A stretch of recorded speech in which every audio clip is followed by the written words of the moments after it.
Hello guys, അപ്പോൾ welcome back to my channel. അപ്പോൾ നമ്മളിന്ന് ഒരു ഗോൾഫ് ടെൻറ്റും സൗറൊക്കെ വെച്ച് കളിക്കുക. ആദ്യമേ കളിക്കാൻ അറിയാത്തവരുടെ പോലെ ചുമ്മാ അടിച്ചടിച്ച്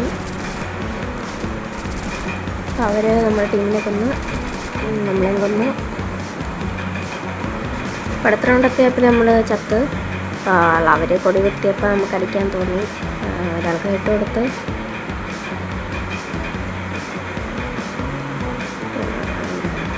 ഇവിടെ ഒരാൾക്ക് നമ്മൾ കൊടുക്കാൻ പരിശ്രമിക്കും. അവർ ഫ്രീസൊക്കെ എറിഞ്ഞ് അവർക്ക് ഇട്ട് കൊടുത്ത്. അടുത്ത റൗണ്ട് ഇടമ്പി വരുന്നു. അപ്പം ഒരാൾക്ക് 150 കൊടുത്ത് അവരെ കംപ്ലീറ്റാക്കി. അവരെ ടീമറ്റ് മണ്ടയ്ക്കൊന്നും ഇരിക്കുന്നു. അവർ നമ്മളെ കൊന്ന് ടീമറ്റ് അവരെ കൊന്നു. ഇപ്പോൾ ഒരാളെ ഉള്ളായിരുന്നു. അപ്പോൾ അവരൊക്കെ 150 കൊടുത്ത് നമ്മൾ കളി ജയിച്ച്